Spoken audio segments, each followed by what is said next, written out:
Hello everyone. তো কেমন আছো বন্ধুরা?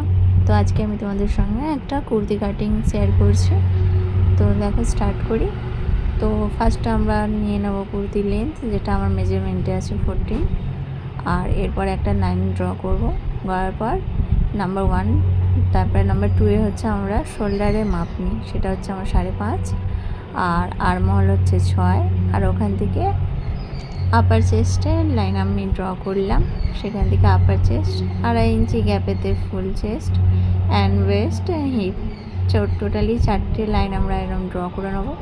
এবার আমাদের বডি মেজারমেন্টে যা আছে সেখানে 4 দিয়ে ভাগ করে আর 2 প্লাস করে আমি নিয়ে নেব। তো এইভাবে এই মেজারমেন্টে তোমরা যে কোনো সাইজের কুর্তি কাটিং করতে পারো। তো এইভাবে আমি শেপ দিয়ে দেবো, রাউন্ড শেপ। তো আমার কোমর ছিল 30, তো সেইভাবে আমি 30-এর 4 ভাগ করলে হয় 7.5, 2 প্লাস, তাহলে 9.5 টোটাল। আর এটা হচ্ছে আমাদের 1.5 ইঞ্চি সেলাই মার্জিন। তো মার্জিন নেওয়ার পর এইভাবে লাইন ড্র করে নেব। করার পর এইভাবে আর্মহোলের শেপ দিয়ে দেবো। 1/2 ইঞ্চি ভেতরের দিকে ফ্রন্টের শেপ দিয়ে দেবো আর্মহোলে।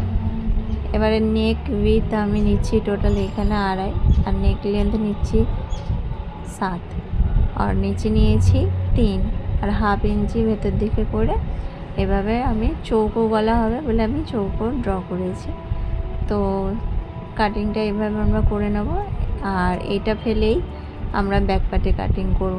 তো যেহেতু এটা প্রিন্ট, এই কারণে আমরা আলাদা আলাদা কাটছি। আর এরম আমরা কাট একটা করে লাগিয়ে দেবো, যাতে আমাদের মেজারমেন্ট নিতে কোনো রকম অসুবিধা না হয়। তো আমরা ওই মেজারমেন্ট নিয়ে সবটা কাটিং করতে পারি। আর এবারে আমি স্লিপের জন্য ওখানে মাপ নিয়ে নিলাম, তো আমার মাপে বেরোলো 9.5। তো এবারে আমি এইটা বিছিয়ে ব্যাক পার্ট কাটছি। যেহেতু আমাদের এক কালারের যদি কাপড় থাকে তাহলে আমরা একসাথে কাটিং করে নেবো, বাট আমার এখানে আছে প্রিন্টেড কাপড়, তাই আমাকে আলাদা আলাদা কাটিং করতে হয়। এই কারণে আমি দেখো এটা ফেলে অ্যাডিচেস এক যা আছে সেইভাবে কেটে নেবো। কোনো রকম এখানে কিছু মার্ক করতে লাগবে না, আর কোনো চেঞ্জ হবে না। আর এখানে ফ্রন্ট পার্টটা সরিয়ে ব্যাক পার্টের যে ডিপ আমার হচ্ছে লেন্থ হচ্ছে 9, আর উইথে তো যেরকম নিয়েছিলাম সেরকমই নিয়েছি। নেওয়ার পর পেছনেও আমাদের চৌকো হচ্ছে। তো এর ডিজাইনের কুর্তি এটা। তো আমি এবারে স্লিপ কাটবো। দেখো স্লিপের জন্য আমার হচ্ছে লেন্থ হচ্ছে 10, আর ওতে 1 ইঞ্চ প্লাস করবো।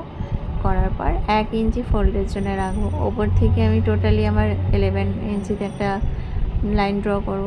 করার পর ওইখান থেকে আমি আর্মহোলের মাপ নিয়ে নেব, যেটা আমার মেজারমেন্টে বেরিয়েছিল, আর 1.5 ইঞ্চি এক্সট্রা নিয়ে এইভাবে আমি 3.5 ইঞ্চিতে ডাউন করে দেবো। ডাউন করার পর 1/2 ইঞ্চি ভেতর দিকে ফ্রন্টের জন্য ডাউন করব। আর খুব সহজভাবে কাটিং হয়ে যায় গাইস। যদি ভালো লেগে থাকে ভিডিও তো শেয়ার করো, লাইক করো। আর হ্যাঁ, যদি কেউ সেলাই শিখতে চাও, ডিজাইনার কিছু শিখতে চাও, তো কমেন্ট করে জানিও। টাটা, বাই বাই, ভালো থেকো আর সুস্থ থাকো, বাই।